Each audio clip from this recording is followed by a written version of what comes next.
ಇದು ಏನು ಹೊಸ್ದಾಗೇನು ನಡೀತಾ ಇರೋದಲ್ಲ. ಈಗಾಗಲೇ ಹಿಂದೆ ಇಬ್ಬರು ಹಿರಿಯ ಅಧಿಕಾರಿಗಳ ಬಗ್ಗೆ ಅವರಿಬ್ಬರಲ್ಲಿ ಒಂದು ಘರ್ಷಣೆ ಆದಂಥದ್ದೇನಿದೆ. ಇಬ್ಬರು ಅಧಿಕಾರಿಗಳ ವಿಷಯದಲ್ಲಿ ಅವರೇನು ಜೈಲಿನಲ್ಲಿ ಜವಾಬ್ದಾರಿ ನಿರ್ವಹಣೆ ಮಾಡಬೇಕಾದ್ರೆ ಅಲ್ಲಿ ಇರ್ತಕ್ಕಂಥ ವೈಫಲ್ಯಗಳ ಬಗ್ಗೆ ಇಬ್ಬರು ಅಧಿಕಾರಿಗಳ ನಡುವೆ ದೊಡ್ಡ ಮಟ್ಟದ ರಾಜಕಾರಣ ಆಯಿತು. ಈಗ ನೀವು ಪರಪ್ಪನ ಅಗ್ರಹಾರದಲ್ಲಿ ಇರ್ತಕ್ಕಂಥ ಟೆರರಿಸ್ಟ್ ಬಗ್ಗೆ ಚರ್ಚೆ ಮಾಡ್ತೀರಿ, ವಿಧಾನಸೌಧದಲ್ಲಿ ಇರ್ತಕ್ಕಂಥ ಟೆರರಿಸ್ಟ್ ಬಗ್ಗೆ ಚರ್ಚೆ ಯಾರು ಮಾಡ್ತಾ ಇಲ್ವಲ್ಲ. ವಿಧಾನಸೌಧದಲ್ಲಿ ಟೆರರಿಸ್ಟ್ಗಳನ್ನ ಇಟ್ಕೊಂಡು ಪರಪ್ಪನ ಅಗ್ರಹಾರದ ಟೆರರಿಸ್ಟ್ ಬಗ್ಗೆ ಏನು ಚರ್ಚೆ ಮಾಡ್ತೀರಿ? ಅದರಿಂದ ಇವತ್ತು ಗೃಹ ಸಚಿವರು ಏನೋ ತನಿಖೆ ಮಾಡ್ತೀನಿ ಅಂತ ಹೇಳೋರೆ, ಸತ್ಯಾಸತ್ಯತೆ ತಿಳ್ಕೊತೀನಿ ಅಂದವ್ರೆ. ಅವ್ರಿಗೆ ಗೊತ್ತಿಲ್ವ ಪರಮೇಶ್ವರ್ ಅವರಿಗೆ ಅಲ್ಲೇನು ನಡೀತಿದೆ ಅಂತ ಹೇಳಿ?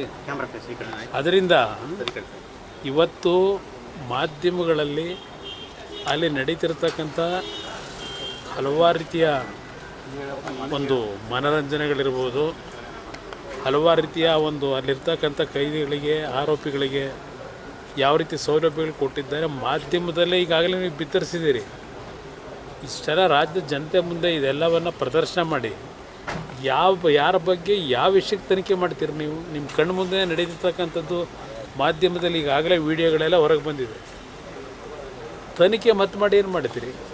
ಸುಮ್ಮನೆ ಕಾಲ ತಳ್ಳೋದಕ್ಕೆ ಈಗ ಇರ್ತಕ್ಕಂಥದ್ದನ್ನು ಮರವಿಗೆ ಒಂದು ಸಮಯ ವ್ಯರ್ಥ ಮಾಡ್ತಕ್ಕಂಥದ್ದು ನಿಮ್ಮ ಈ ತನಿಖೆಯ ಹಿನ್ನೆಲೆ ಅಂತಕ್ಕಂಥದ್ದು ನನ್ನ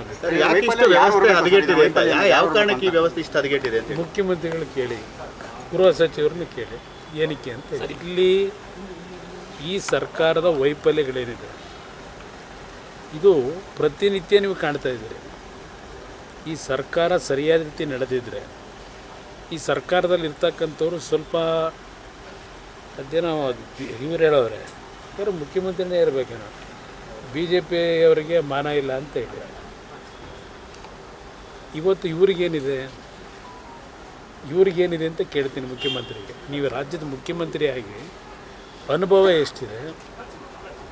ಇಂಥ ಅನುಭವ ಇಟ್ಕೊಂಡೇ ಇಲ್ಲಿ ಇಂಥದ್ದೆಲ್ಲ ನಡೆಯೋದನ್ನು ಭಾಳ ಲೈಟ್ರ್ ವೇನಲ್ಲಿ ತೆಗೆದುಕೊಂಡೇ ಏನು ಹೊರಟಿದ್ದೀರಿ ನೀವು?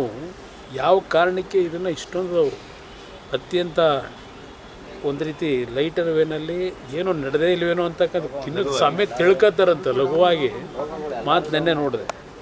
ನನಗೇನು ವಿಷಯ ಗೊತ್ತಿಲ್ಲರಪ್ಪ, ನಾನು ತಿಳ್ಕೊಂಬಿಟ್ಟು ಆಮೇಲೆ ಹೇಳ್ತೀನಿ ಅಂತ. ಏನು ರಾಜ್ಯದ ಮುಖ್ಯಮಂತ್ರಿಗೆ ಇಂಟೆಲಿಜೆನ್ಸ್ ಇಲ್ವಾ? ಪ್ರತಿದಿನ ಬೆಳಗ್ಗೆ ಬರ್ತಾರಲ್ಲ, ಅವ್ರು ಬಂದು ಏನು ಮಾಹಿತಿ ಕೊಡ್ತಾರೆ ಇಂಟೆಲಿಜೆನ್ಸ್ನವರು?